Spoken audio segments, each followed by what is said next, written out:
Hey guys, it's Dana from Little House of Gardening. I am just sitting here about to have a cup of tea, and I wanted to check in because I hadn't done like a video like this in a little bit with all the changes. So if you're new to my channel, please like, share, and subscribe and follow. I have been trying to post once a week. For all of the people that have still subscribed, thank you so much, because my channel started off as gardening, and then it's just been kind of going into the parks, and maybe even a little bit of parks and recreation over the winter. I'm still trying to get into that. But as I said, my name is Dana. I do have a homestead, and currently we have three properties. We have an apartment, and we have a house, and we have a piece of raw land. And what I wanted to talk about today is just some things that I discovered over my journey. And hopefully you guys are hearing me. I have different microphones than I was using before. Now, one of the things that content creation has taught me is, one, is very difficult. Content creators, I have to give it up to y'all, because a lot of the times you're having to come up with content every single day, and you're having to do that even if your lifestyle has changed.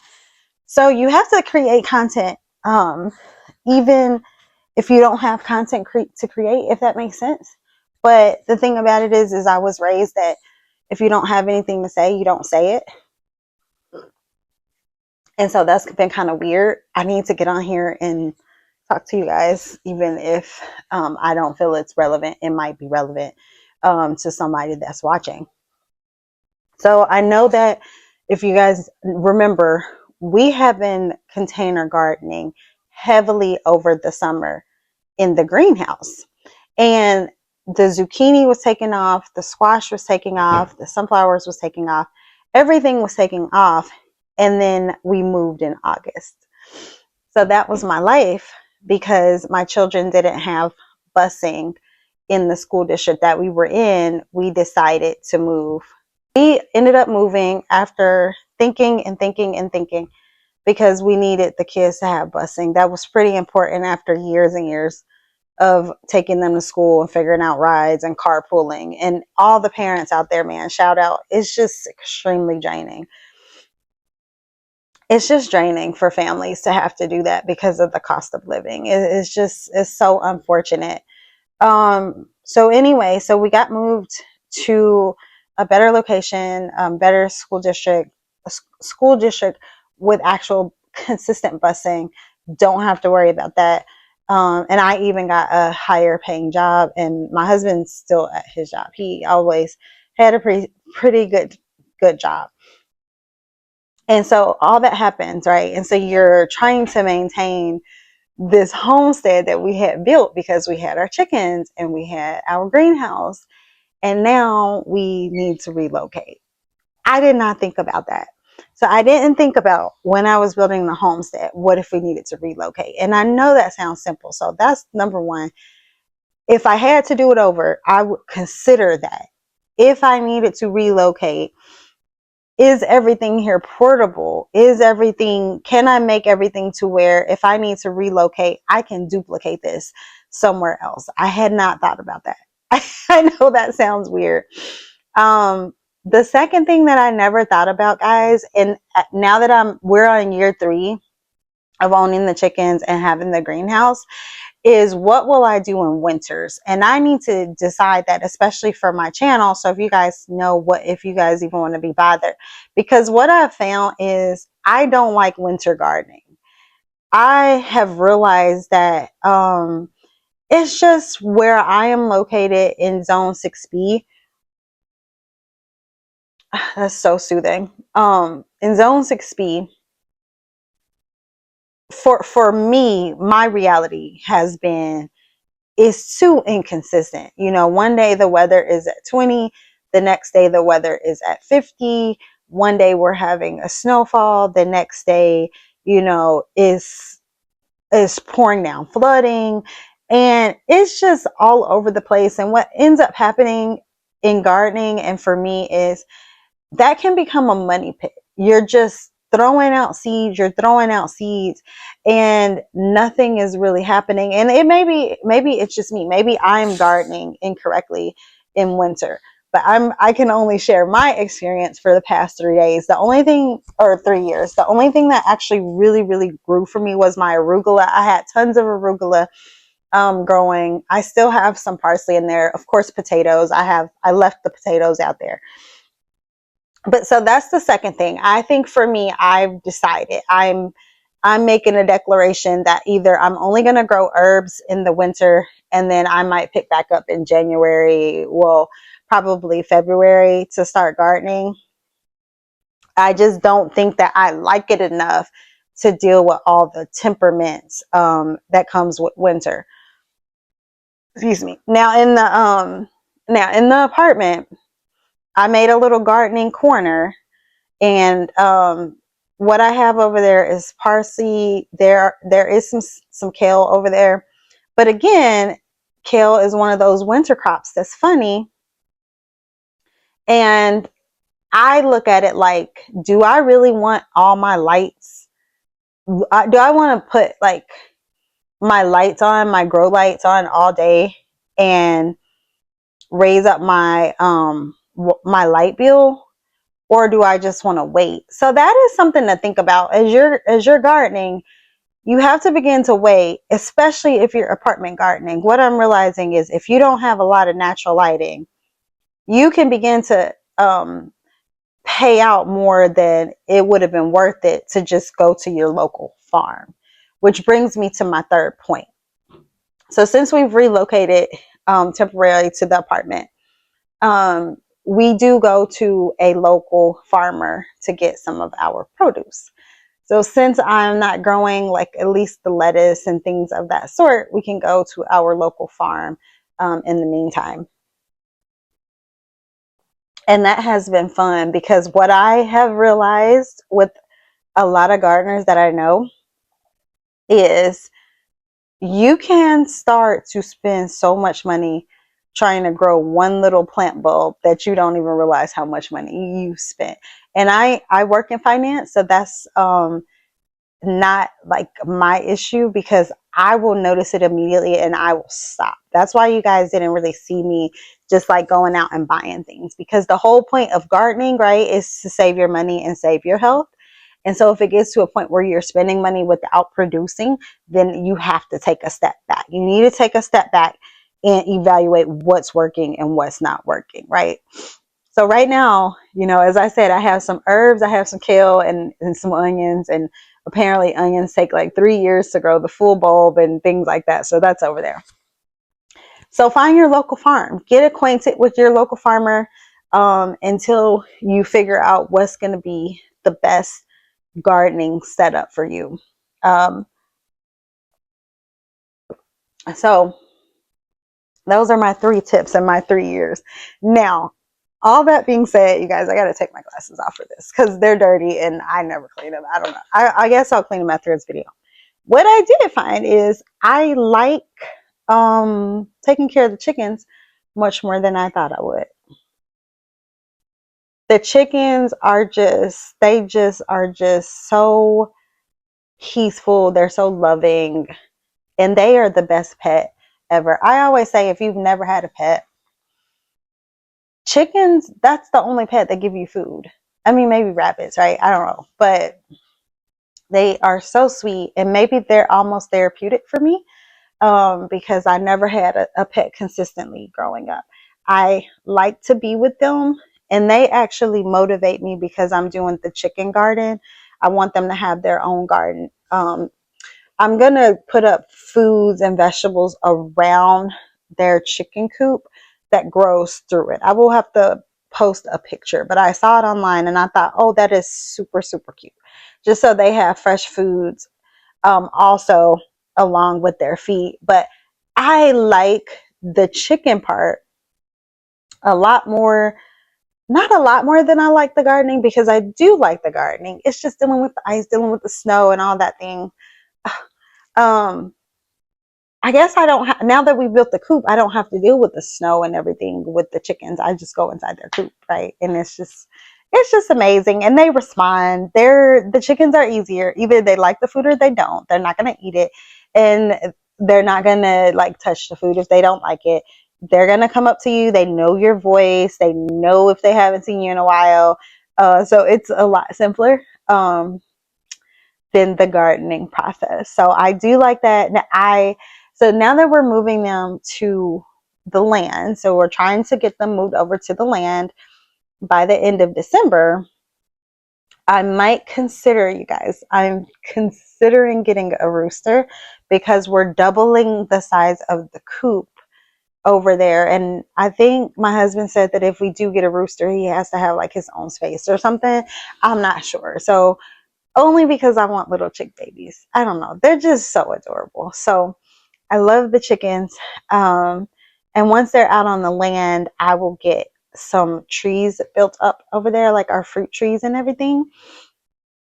And so what I realized about me in this whole process in gardening, and this might be you too, especially if you're in an apartment, and like let's say you're in an apartment or you're in a small house or you're in a like a smaller area. What I realized about me is I need the space that I need to do with certain things. So if you guys remember, my favorite thing were the sunflowers. I love the zucchini growing. All of the items that I like, even the pumpkins, tend to take up a lot of space. And that's okay. That's just, excuse me. I'm sorry. I've been sick. I have a cough drop in here. Just a little. I don't think it's a real cold. I think it's just the temperatures keep changing. All of the stuff that I like requires a lot of space. And that doesn't mean I can't garden. It just means that I have to wait. So I have not been growing like my sunflowers and things like that, my zinnias and stuff, and giving those out. At first I was going to try to do that indoors, but again, it needs all that sunlight. It's going to be a waste of money. I just need to wait. I already harvested the seeds, and so I have that for the spring and the summer. So we're moving everything over to the raw land. All that said, so you guys know I've been working on this since January, and everybody online makes this stuff seem like it was an overnight venture, and that's exactly why I'm not sugarcoating anything. I didn't skip any parts. I didn't make it seem as if we did this in 2 days. Everything that you guys saw in the clip yesterday, we bought the land. We built 2 chicken coops. Remember, we built one and didn't like it. We took that one all the way down, which could happen. We built another one and we love it. And now we're building our 3rd one. And then we bought the land, and now we're building our own greenhouse. And one of the trends that keeps sitting with me is I tend to like things customized. And I think I said that in the other video. And it's not a luxury thing, and it's not a branding thing. What it is when you customize it with this homesteading, is you can do it for what you need it to be done for. Whereas when we were buying everything online, that stuff was falling apart. I mean, you pay $100-$200 for these coops, and then you have to go in and it's falling apart. So I tend to be the type of person that I'm willing to wait a little bit. We customize it, and then we have it. And that's what I've learned. Even with the greenhouse, my husband said, do you want to buy one? And I'm like, no, if we can build the coop, I'd rather wait and just build it. And he's like, okay. It took me that understanding, because why buy a greenhouse? And then I'm like, if only it had this shelf, if only it had that, if only it had that, when we can just build one out. And so we're gonna wait on that. And even with that, I've been thinking, like, do I want one that it has that like that plastic that keeps it warm? Do I really want to garden in winter? What do I want this to look like? How big do I want it to be? Because I did have a decent size one, but even then I wanted some shelves and things of that nature. I wanted it to work. And gardeners understand what I'm saying. If you're a gardener, you understand what I'm saying. I want a place to put my shoes, like the little she sheds. Do I want a she shed? I don't know. What do I want? So yeah, so this journey has been very interesting. And so let me move on to what else has happened. So all that to say, think about, are you the type of person that you rather just buy something offline real quick and then have to adjust later? Or do you want to go on Etsy, or you can go on Pinterest and get your idea and build it yourself? It's totally up to you. So because of everything that happened, there has been an adjustment because we didn't have a big house. We had a small house. But a house is still a house and an apartment is still an apartment. So I have had to adjust to my videos, and I have had to adjust to being here. I've had to adjust to just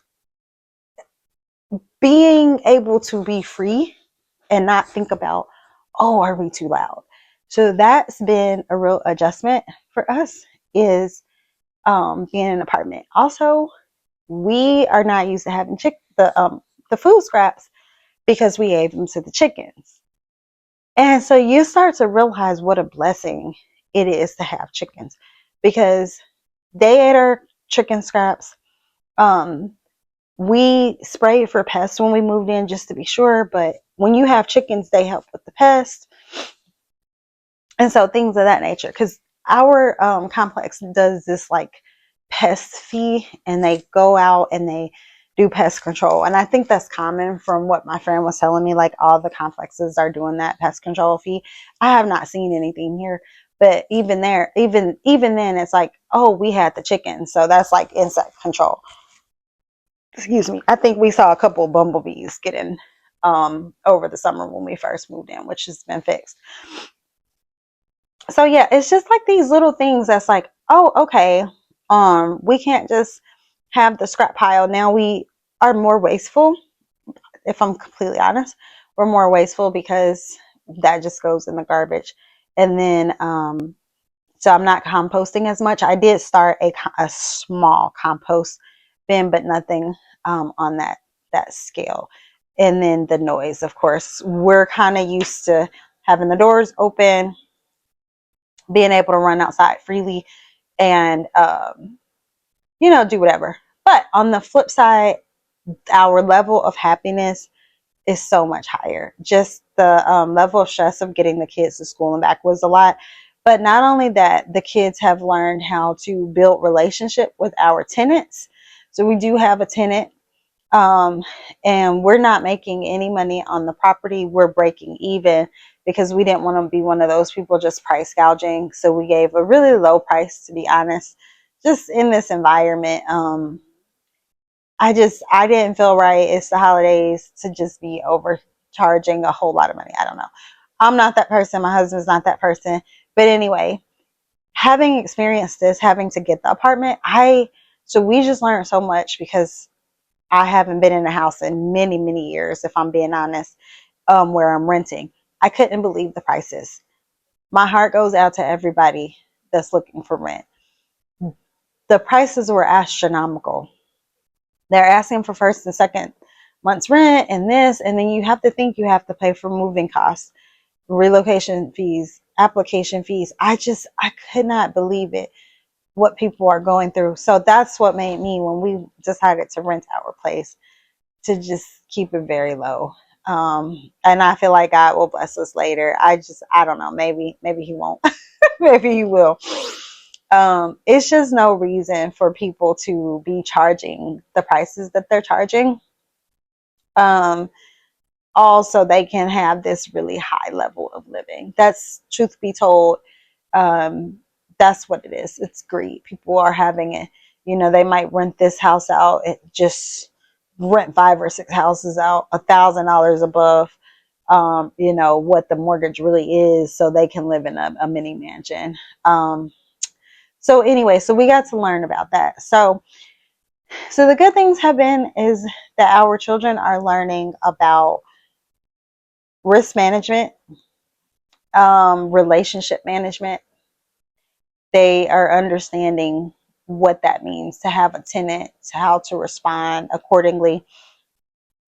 They learn how to write a contract, and they learn how to do maintenance, because now they come with us to do our monthly maintenance, to check on the house, walk around the property, make sure there's no frozen pipes, and then the chickens are still over there, so they go and check on the coop. Are there any lights broken? You know, little things. We haven't had any issues, but it has been a big learning process. I still strongly recommend the homesteading to anybody, and that brings me to my last point. So I don't know what I'm going to be posting on this channel. Probably mostly cooking. So, because I think what I'm going to do in winter, and I've been thinking about this. One of the biggest things that I've learned since homesteading is in the animal kingdom, even in the garden system, all of animals, they relax during winter. Most animals relax during the winter. Yes, there are crops that grow during winter, but I am of the belief that even crops are made to really truly rest and be at their leisure. And even my chickens take a break during winter. And I'm almost wondering if society has told us that we need to go, go, go, go, go. But in reality, we're made to rest during winter. I feel that like that's been a learning lesson. We just force these crops and we force this, and all of the animal kingdom is like, yeah, no, we're just gonna hang out, you know.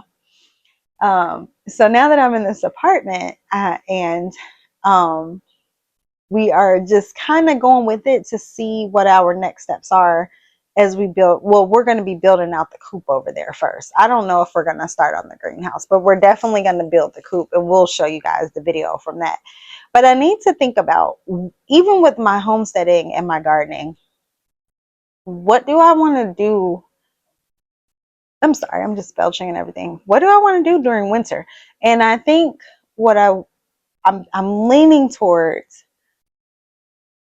doing a little bit of cooking and a little bit of crafting, because in all honesty, that's what I do in real life.